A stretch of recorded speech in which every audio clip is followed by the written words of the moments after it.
A river, born from a mountain spring, begins its journey as a small, turbulent stream.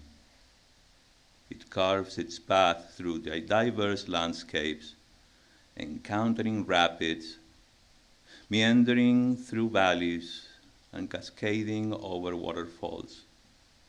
Just as a river faces obstacles and navigates changing terrains, human life is filled with challenges, triumphs, and unexpected twists and turns. The human journey can be beautifully likened to a river, constantly flowing towards its ultimate destination, the vast and boundless ocean. This journey is a spiritual quest, a seeking of truth, a yearning for liberation from the limitations of individual existence. The individual soul, with its unique course, flows through the landscapes of life, encountering joys, sorrows, successes and failures, attachments and aversions through experiences. Just as a river eventually merges with the ocean, losing its individual identity while becoming part of the vast expanse, so too does the individual soul, upon attaining enlightenment, merges with Brahman. This union is not a cessation of existence, but rather a realization of the true nature of reality, that the individual soul is not separate from the universal consciousness, but rather is one with it. This flow of life is an unending current of being, an ending current of being, as similar as the movement of water. There is a lot we should learn from water, its nature and its behavior, its fluidity and adaptability, if we really want to learn how to navigate the waters of life. Good morning, everyone. Welcome to Ramakrishna Monastery. Today we are going to go a little bit Tao. I can't say Zen, but they borrow, and they are similar. I've always been fascinated by how these great teachers learn from nature with their keen power of observation.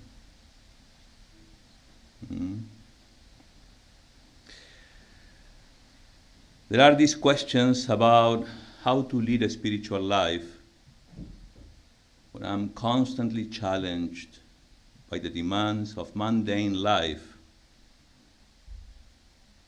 and our inevitable nature of always wanting something else. That happens to all of us. How to lead a spiritual life in the midst of all these desires that I have. Our being wanting people and the need to find complete satisfaction among sense objects. Difficult task indeed. We don't seem to experience the satisfaction that we expect from life. And yet life demands constant engagement. And we sort of get trapped in it. If the human journey can be likened to a river flowing through the landscape of life, encountering joys, sorrows, successes and failures, attachments and aversions through experiences, how, I wonder, how can we navigate these waters?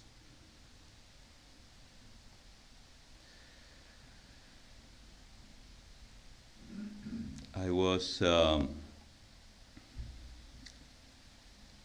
been sharing my thoughts and passion for spirituality uh, for many years. And I often been asked the same question, but Swami, what do I do? What should I do? And we know we should be doing, right? I mean, spiritual practices, and etc., etc. We learn from books, from teachers. Yet, that constant, question keeps coming back. Why should I relate to a God? What is God? Who should I pray to?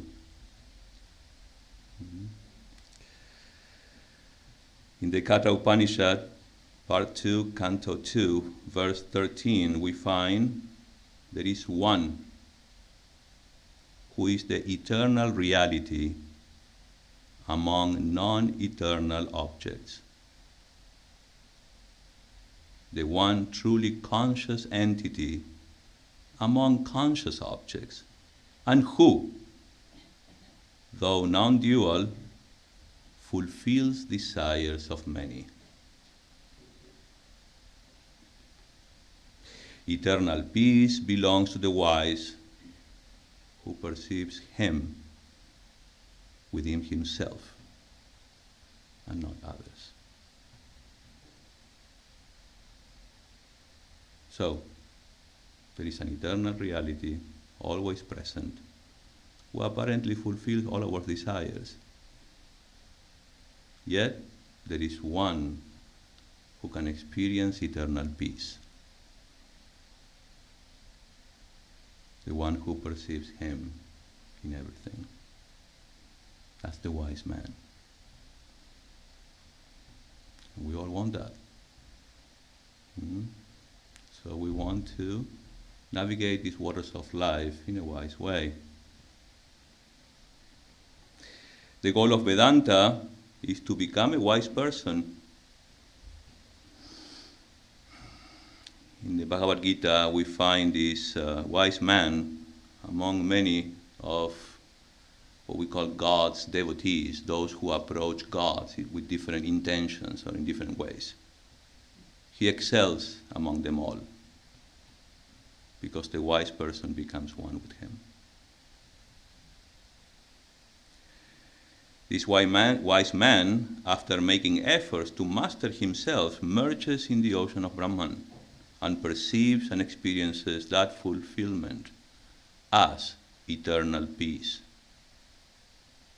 Sooner or later, we learn that our goal is self-mastery.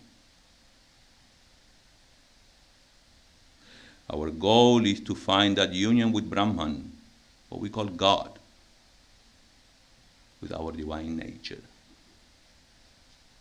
That identity is present here and now.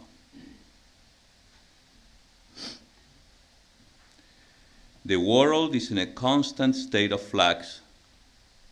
Everything is born, grows, and eventually decays. This understanding of impermanence encourages a sense of detachment from the fleeting nature of worldly experiences. We need to get there. And a focus on the eternal, unchanging self, capital Self. Just as water seamlessly transitions between states, adapting to its surroundings, the individual soul must learn to navigate the ever-changing currents of life with grace and acceptance. It's not just about us. It's about the whole ocean. What prevents us from seeing our identity with the universal self? What prevents us from seeing that reality here and now? What gets in between? What seems to be the problem? The problem, my friends, is clearly that we want. We want so bad. And the second problem is that many of us, we don't really know what we want. Yet, we want.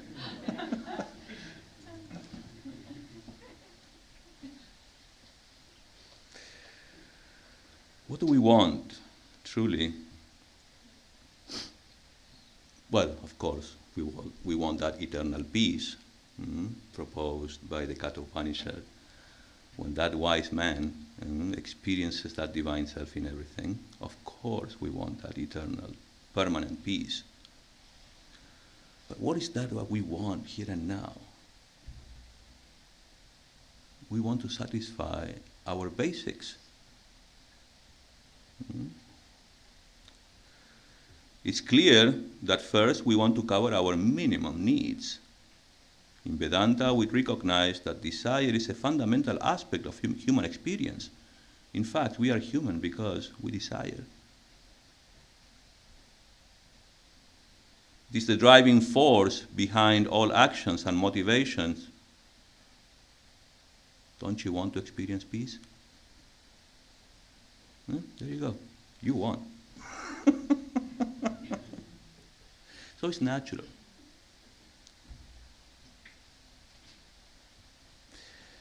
However, not all desires are equal. But we want. We are wanting people. We desire. We are called to do something about it. We have to work to achieve what we want. Sometimes we don't like that, but we have to. In Sanskrit, we call that artha. We want artha, security, wealth. And for that, we have to do a lot of work. To study. Sometimes we don't have to. We get lucky. We start a new business. But sometimes it's our experience that we barely have time for ourselves to enjoy life. We simply keep rowing and rowing to reach some state of stability. Until we manage to get some stability in our lives, and once we reach that state, we are ready. We want to enjoy life. Now I have enough means. I have a house, I have enough food, I have some money in the bank. Let me enjoy my life.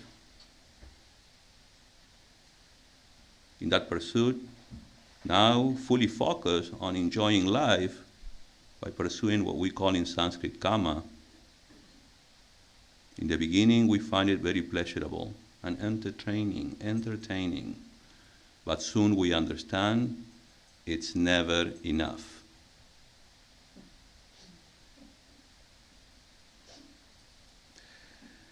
Some desires are essential for survival and basic needs, while others are driven by attachment, craving, and a sense of lacking. Vedanta posits that it is these latter desires that lead to suffering. It's important to understand the nature of desires and their impact in our human life. We have to distinguish between what we call binding desires and non-binding desires. I know there is a lot. What about the water? Be adaptable. And now we are talking about desires, Swami. Well, it's all related. Just try to understand it. This is very important. We have to distinguish between binding desires and non-binding desires. The binding desires can lead to suffering and bondage, while the non-binding desires are relatively harmless. Binding desires are those that have a strong hold on our minds. They are characterized by compulsion, attachment, anxiety and fear, disappointment and sorrow. These binding desires create a circle of craving,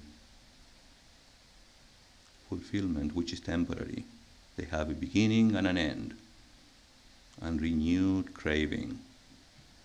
This cycle keeps us bound to the world of experiences and prevents us from realizing our true nature, which is pure consciousness and bliss. Now, the non-binding desires, we can consider them as preferences or choices. In contrast to the binding desires, these non-binding ones are preferences, choices. Because they lack compulsion, we are content, even if that desire is not fulfilled. Like attachment, we don't get attached to them. We are not disturbed when they are not fulfilled. They do not create the same level of mental turmoil and suffering as the binding desires. Now, how can we convert these binding desires to non-binding desires? That's the problem. Well, there is a way.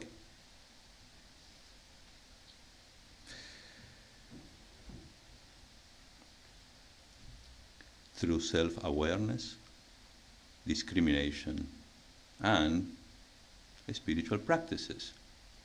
We come back to the same point, spiritual practices.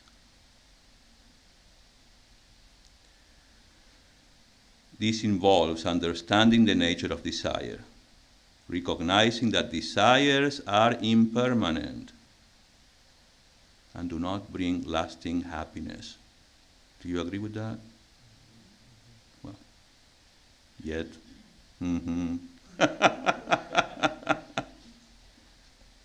Well, you want more experience? Go for them.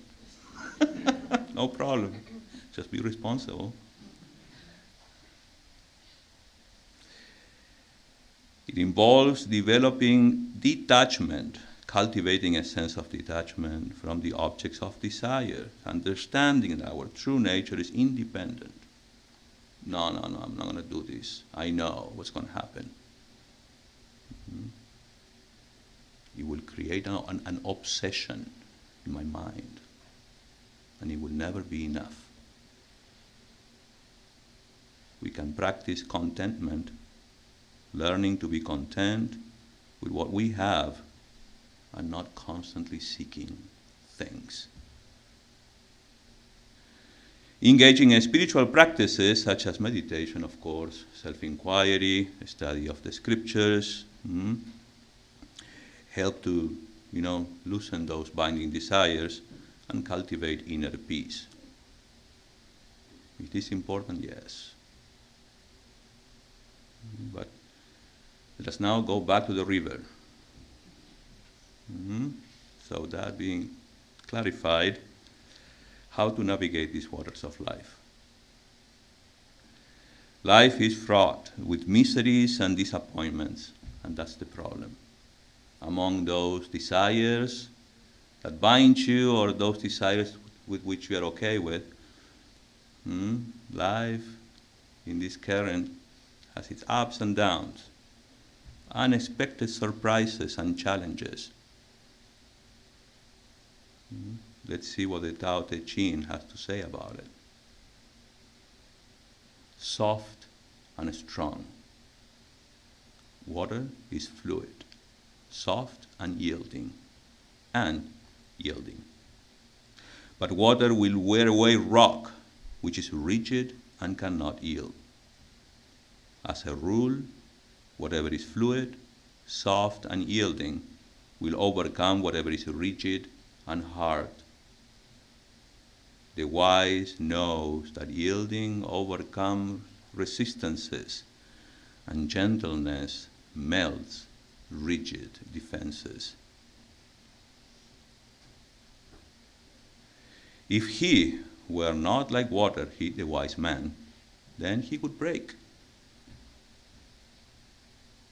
We should cultivate the ability to be soft. And this is a paradox, no doubt about it. It's very absurd, contradictory, you may say. What is soft is strong.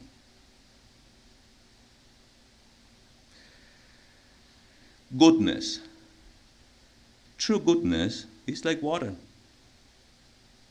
It nurtures everything and harms nothing. Like water, it ever seeks the lowest place, the place that others avoid. This is the way of Tao. For dwelling, it chooses the quiet meadow, and for the heart, its core, the cycling eddy. In generosity, it is kind.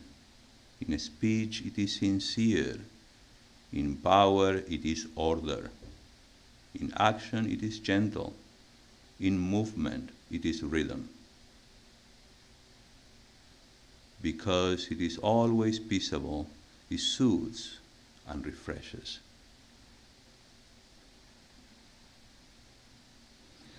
We are all struggling as rivers to find our way to the ocean. We can't afford to get stagnated. We all know what happens with stagnated water. We cannot give up. Our nature is to go on, keep learning, get up, and continue your journey. There is no other way. Water is never stagnant. It is always in motion, constantly transforming and renewing itself.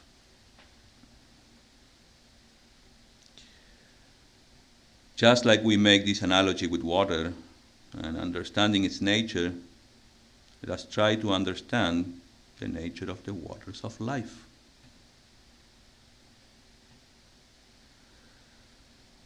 I mentioned in the beginning 2 stages where we need to cover our basic needs, and once those needs are covered, then we are ready to enjoy life. Little do we know that we are being enjoyed by life. Those are 2 stages. It's also, we are also advised to somehow resort to a higher reality or God. He will help us fulfilling those desires, which is also true, and many of us resort to God with that intention.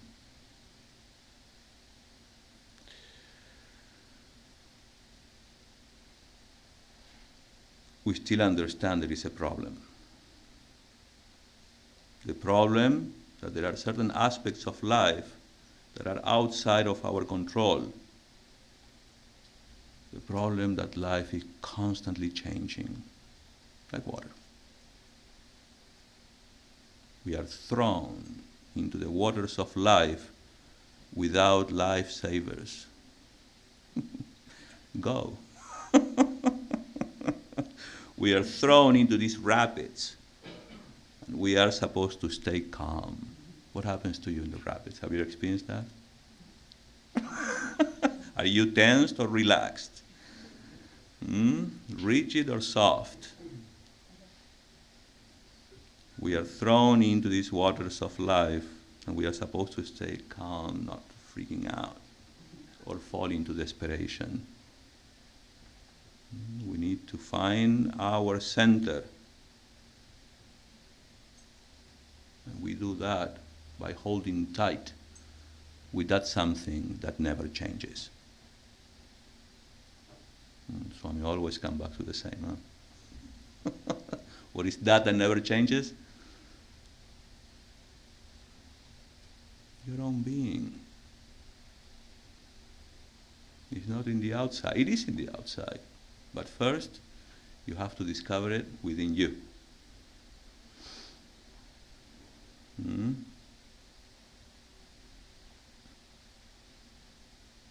Vedanta asserts that there is indeed an unchanging reality that is witnessing the changes in the world, even in our own minds. Do you think you are your mind? There is a reality, a conscious being that is observing the changes. Problem is when that reality identifies with the thoughts, then you start changing. It seems as if, but in reality it never changes. It's always there, like a witness. That's why you always feel young, regardless of your age. You never change. It's me, you say. I couldn't recognize you, you know. No, but it's still me. You have that feeling, right? That is the unchanging reality within you, your real self. The idea of God, the constant and always present witness. The thing is, funny enough, that is, you don't have to go anywhere to find him. He's here and now with you.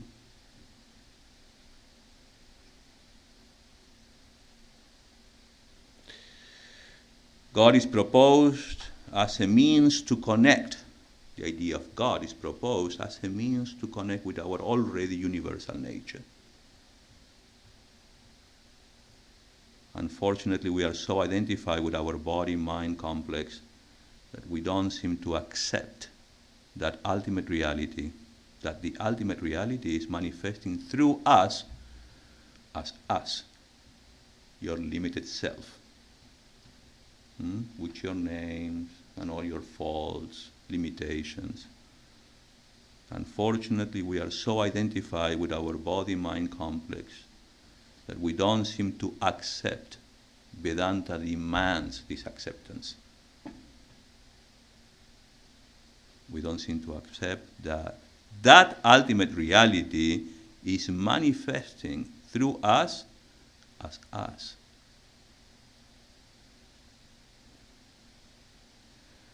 We must let that reality manifest through us completely by learning and understanding what needs to be done, by mastering ourselves, by making connections with it. And this is what all religions invite you to do. Make connections. We are not taught this from the moment we are born. We go outside and get lost in the world. Unfortunately, we don't have that guidance how to go within and stay safe there, or renew yourself. It is something that is inevitable. We are already thrown into these waters. There is nothing we can do. We are in these rapids. So, what do you do when you're in the rapids? You just want to get hold of something. Get hold of yourself, your inner self. That is always present and unmoving within all this movement.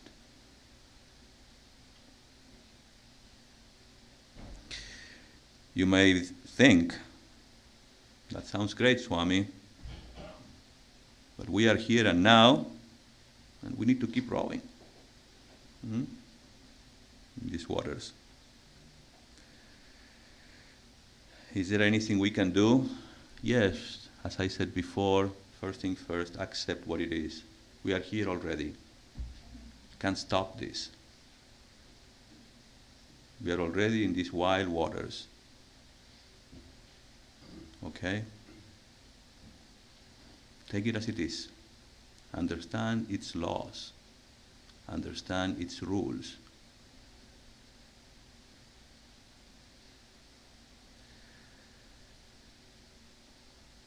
Let's try to get something out of this quote from this famous Chinese American action film star. Bruce Lee. You know why I started thinking about this? Because of this quote. We have to blame it on this quote, you guys. Be formless, shapeless like water, he said. Be formless, shapeless like water. You put water into a cup, it becomes the cup.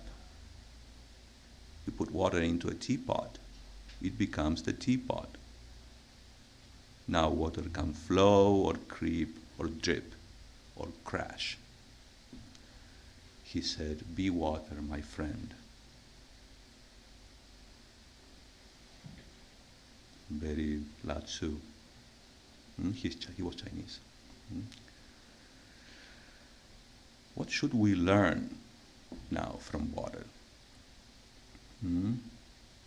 What attitude should we cultivate by observing water and its nature?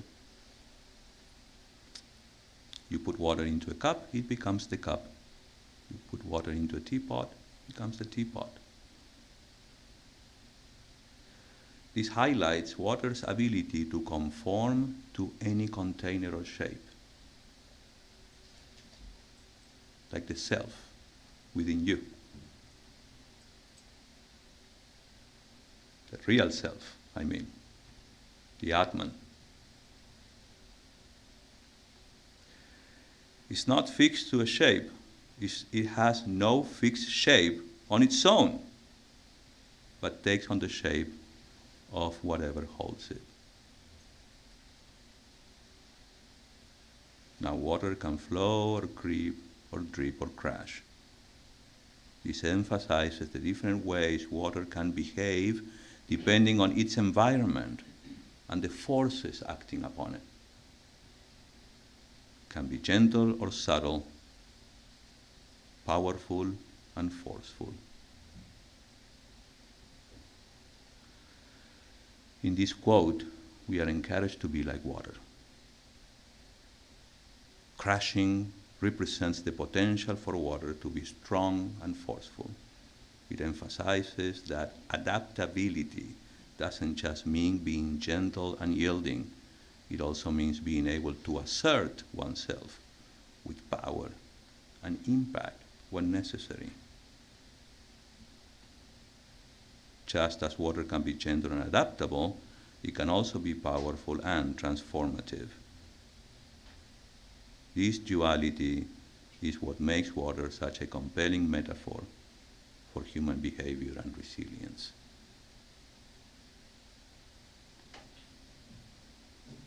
Adaptable. We should be able to adjust to different situations and environments,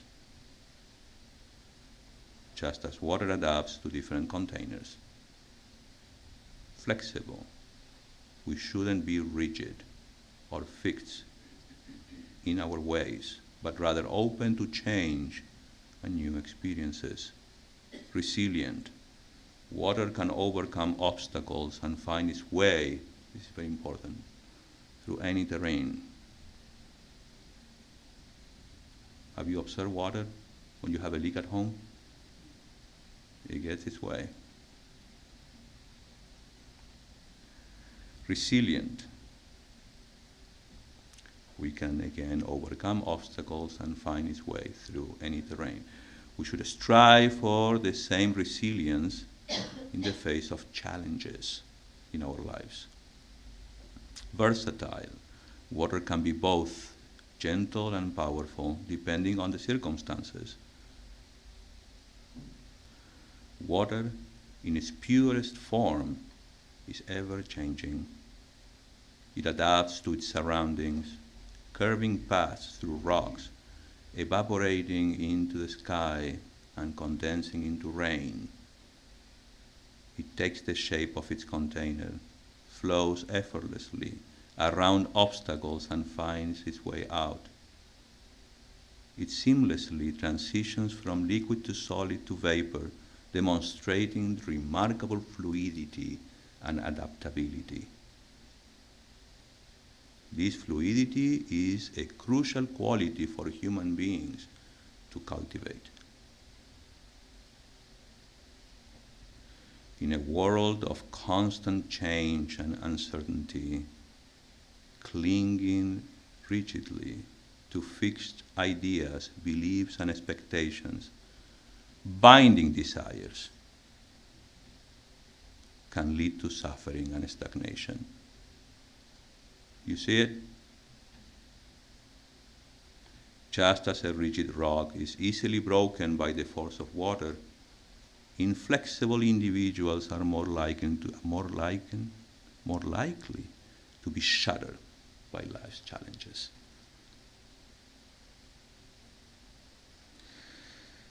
Now, be adaptable, flow like water, was born out of the idea on how to navigate or how to sail a mind that is full. In the beginning, I thought they were wishes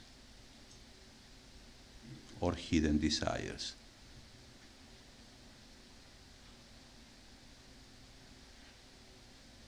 Don't you wish or desire to feel good or better every day?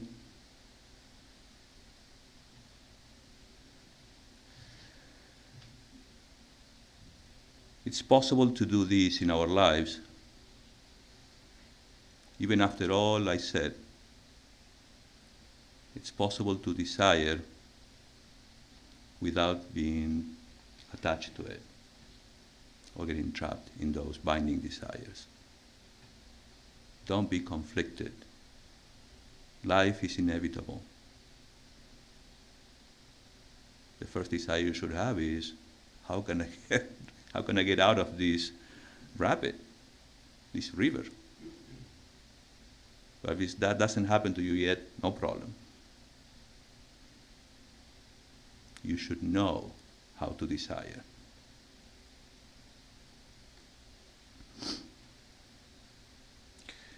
It is a combination of a bunch of ingredients. Combination of effort, that is the will to do what you need to do. If you so wish or desire. What is the difference between wish and desire, by the way? Do you know? Is it the same? Is there any difference between a wish and a desire? Yes. They are both propelled by a very strong longing, though. The wish, it's something that it's not quite possible. Yet you wish, I wish I could fly. Maybe, I don't know, in some other dimension. Right? But desires, though, you know they're possible. Yet when you wish, observe your heart. When you wish something, there is a different attitude.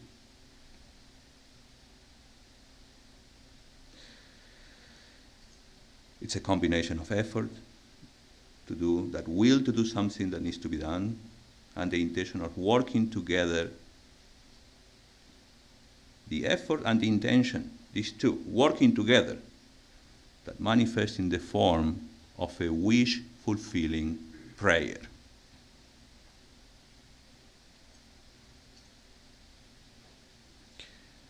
There is a longing that finds its ways among obstacles. It's a longing that is charged with love and respect for yourself. Respect for yourself and others. A longing that carries faith. A faith of materializing desires.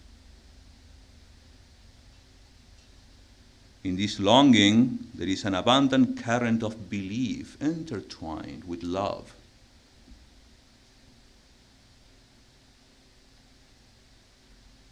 It's okay to do affirmations, you know.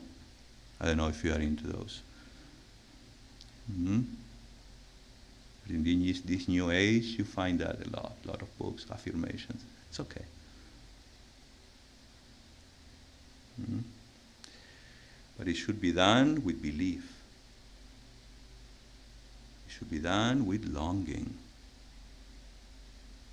intention, love, and the last ingredient is gratitude.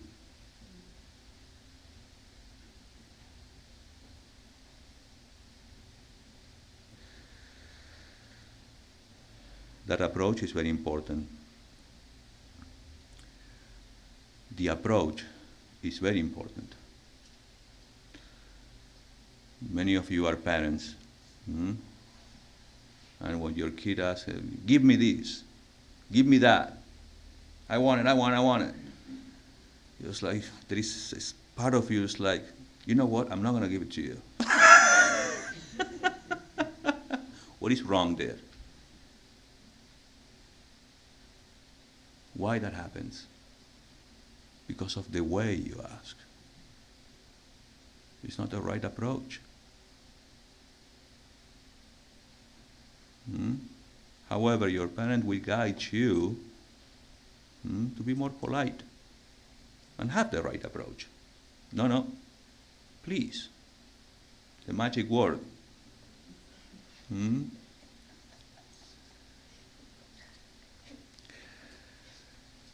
Out of love, your mother might fulfill your want, but sometimes children need to learn manners, need to understand and accept that there is a way for asking. There is a right way to ask the universe,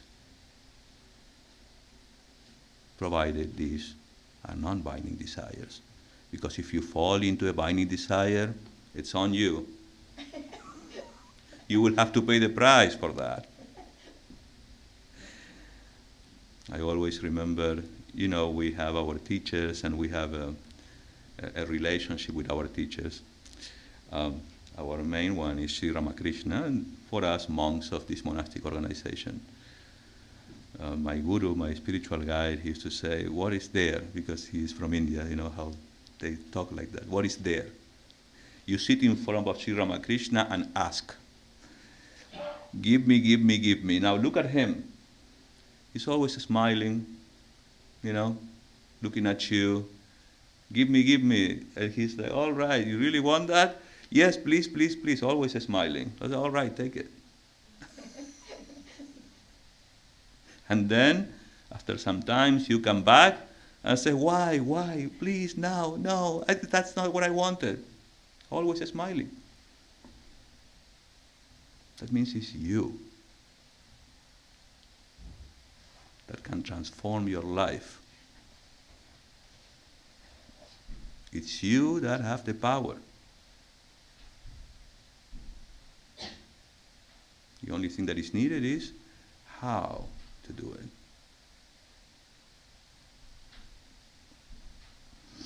Sri Ramakrishna used to say, God fulfills all desires of his devotees. We resort to something outside ourselves, as if, because in reality it's within us, but we resort to God or to a saint or to a deity or devata in Indian language, devata, a god, semi-god.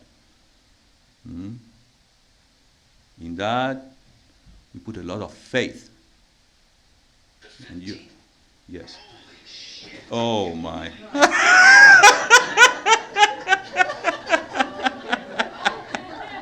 That was very timely.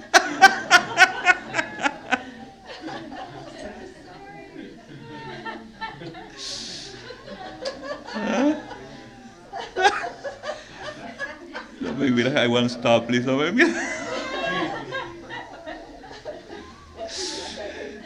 So, you put a lot of faith in that relationship that you have. You pray to a God, you pray to somebody.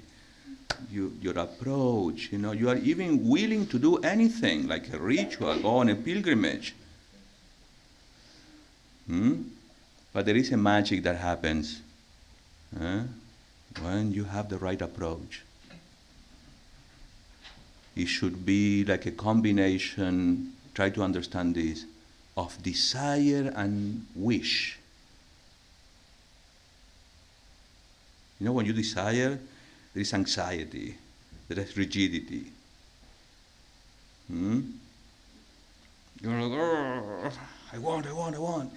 And when you wish, you're a little bit more relaxed. You allow the divine, as if, to give you what you deserve. Sorry, but sometimes it's what it is. So that should be our approach. because as wanting people as we are, it is difficult. Yet sometimes we need help. Many times we need help. And it's okay. It's okay to ask. So you know, we are all in this river, in this rapids, together. So make sure you don't take it out from somebody else.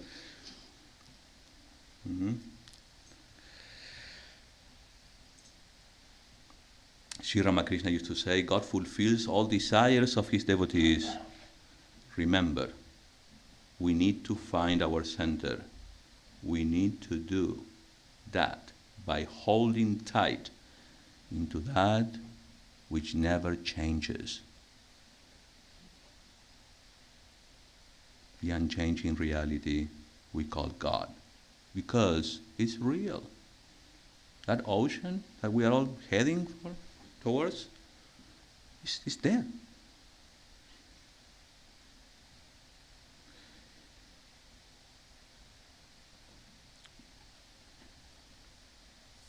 We should never forget what is found in the imitation of Christ. Man proposes, but God disposes. What is that man part? A whining, kid. Always the father will be there. Not yet. No. Man proposes, but God disposes. Never forget this is true. Many people come to me and say, Swami, please pray for me. And I say, okay, I will. So there is a belief among all of us that is centering the desire to feel better or the desire for something.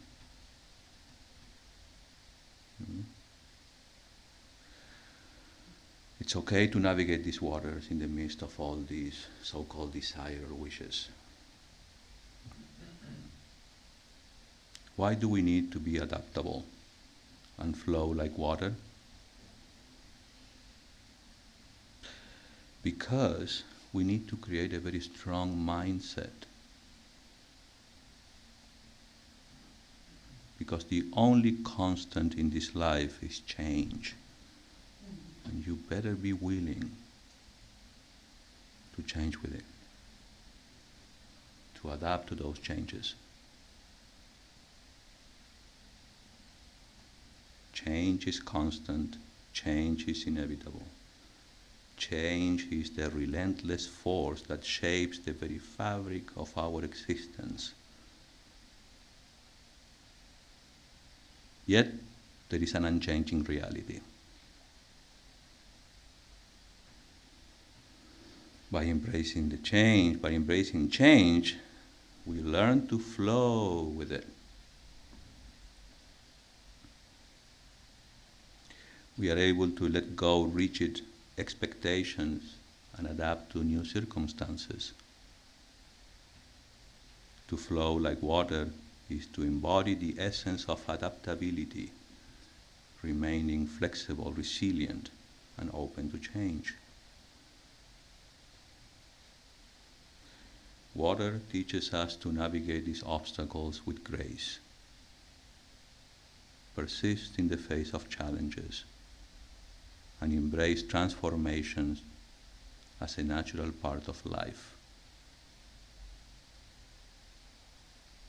By adopting the qualities of water, we can cultivate a mindset that allows us to thrive in any situation, staying calm, turning life's uncertainties into opportunities for growth.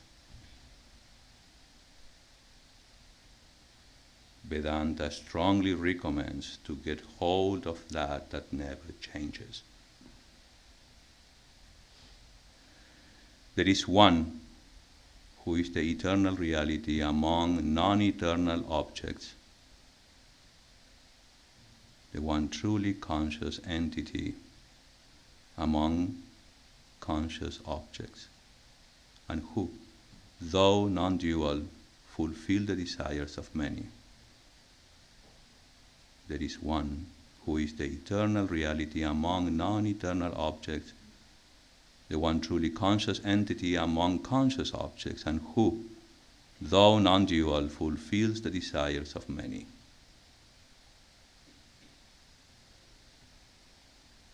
Eternal peace belongs to the wise, who perceives him within himself.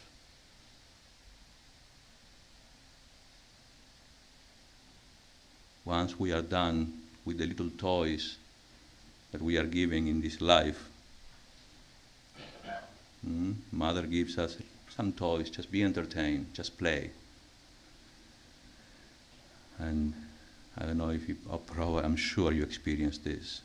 You get bored after some time. Me and mine, this is my toy, and suddenly you lose interest in your toys. And suddenly you throw it out. You sit there and start calling your mom.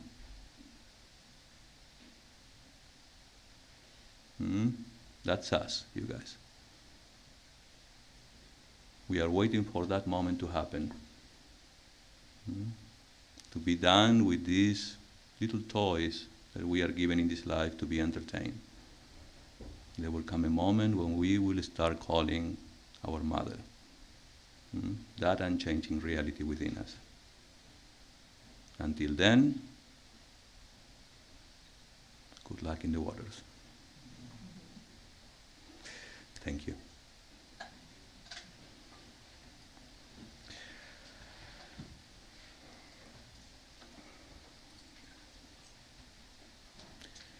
Let me see. The next Sunday?